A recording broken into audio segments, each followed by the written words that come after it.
terrible results physiologically and morally. Mr. Huxley, in your new essays, you state that these various enemies of freedom are pushing us toward a real-life, brave new world, and you say that it's awaiting us just around the corner. First of all, can you detail for us what life in this brave new world which you fear so much, or what life might be like? Well, to start with, I think this kind of the dictatorship of the future, I think will be very unlike the dictatorships which we've been familiar with in the immediate past. I mean, take another book prophesying the future, which was a very remarkable book, George Orwell's 1984. So this book was written at the height of the Stalinist regime and just after the Hitler regime.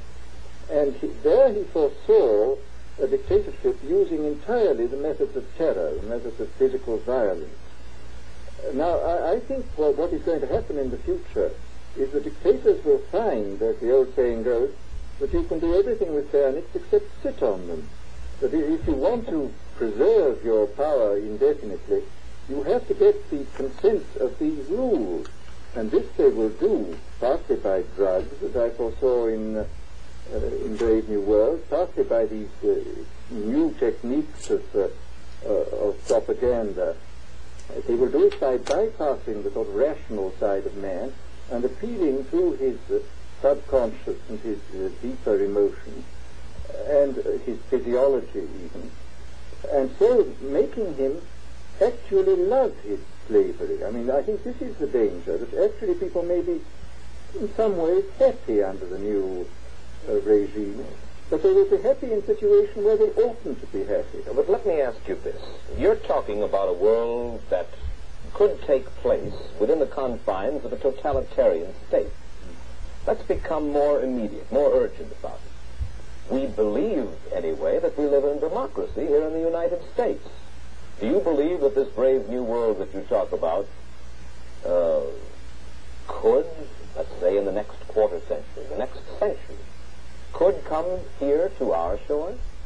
I think it could. I mean, that's why I feel it's so extremely important here and now to start thinking about these problems, not to let ourselves be taken by surprise by the new advances in technology. I mean, for example, in regard to the use of the drugs, we know there's enough evidence now for us to be able, on the basis of this evidence and using a certain amount of creative imagination, to foresee the kind of uses which could be made by people of bad will with these things, and to attempt to forestall this. And in the same way, I think with these other methods of propaganda, we can foresee and we can do a good deal to forestall. I mean, after all, the price of freedom is eternal vigilance.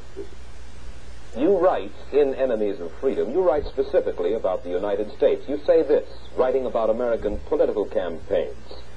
You say, all that is needed is money and a candidate who can be coached to look sincere.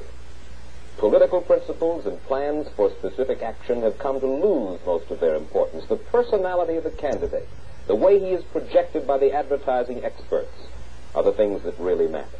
Well, this is, during the last campaign, there was a great deal of this kind of statement by the advertising managers of the campaign parties, this idea that the candidates had to be merchandised as though they were soap or toothpaste, and that you had to depend entirely on the personality. I mean, the personality is important, but there are certainly people with an extremely amiable personality, particularly on TV, who might not necessarily be very good in positions of political trust.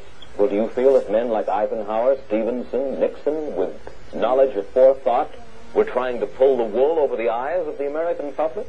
No, but they were being advised by powerful advertising agencies who were making campaigns of a quite different kind from what had been made before. And I think we shall see probably all kinds of new devices coming into the picture. I mean, for example, this thing which got a good deal of publicity last autumn, subliminal projection. I mean, as it stands, this thing, I think, is of no menace for us at the moment. But I was talking the other day to one of the people who has done most experimental work in the psychological laboratory with this, who was saying precisely this, that it is not at the moment a danger, but once you've established a principle that something works, you can be absolutely sure that the technology of it is going to improve steadily. And his view of the subject was that, well, maybe they will use it to some extent in the 1960 campaign, but they will probably use it a good deal and much more effectively in the 1964 campaign, because this is the kind of rate at which technology advances. And we'll be persuaded to vote for a candidate that we do not know that we are being persuaded to vote for. Exactly. I mean, this is a rather alarming feature, that you're being persuaded below the level of choice and reason. In regard to advertising, which you mentioned just a little ago, in your writing, particularly in Enemies of Freedom, you attack Madison Avenue, which controls most of our television and radio, advertising, newspaper advertising, and so forth. Why do you consistently attack the advertising agency? Well, no, I think that advertisement plays a very necessary role, but the danger, it seems to me, in a democracy is this.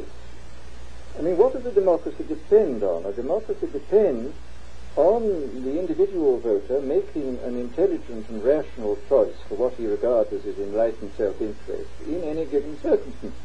But what these people are doing, I mean, what both for their particular purposes, for selling goods, and the dictatorial propagandists are doing, is to try to bypass the rational side of man and to appeal directly to these unconscious forces below the surface, so that you are, in a way, making nonsense of the whole democratic procedure, which is based on conscious choice or on rational grounds. Of course, well, maybe you have just answered this next question, because in your essay you write about television commercials, not just political commercials, but television commercials as such, and how, as you put it, today's children walk around singing beer commercials and toothpaste commercials, and then you link this phenomenon in some way with the dangers of a dictatorship. Now, could you spell out the connection, or how do you feel that you have done so sufficiently? Well, I mean, here, this whole question of children, I think, is a terribly important one, because the children are quite clearly much more suggestible than the average grown-up. And, again, I suppose that for one reason or another, all the propaganda was in the hands of one or very few agencies. You would have an extraordinarily powerful force playing on these children, who after all are going to grow up and be adults quite soon. I do think that this is not an immediate threat, but it remains a possible threat. And you said something to the effect in your essay that the children of Europe used to be called cannon fodder, and here in the United States they are television and radio fodder. Well, after all, you can read in the trade journals the most political accounts of how necessary it is to get hold of the children, because then they will be loyal brand buyers later on. Mm-hmm. But, I mean, again, you just translate this into political terms. The dictator says they will be loyal ideology buyers when they're grown up. We hear so much about brainwashing as used by the communists. Do you see any brainwashing other than that which we've just been talking about that is used here in the United States? Other forms of brainwashing? Not in the form that has been used in China and in Russia, because this is essentially the application of propaganda methods of the most violent kind to individuals. It's not a shotgun method like the advertising method.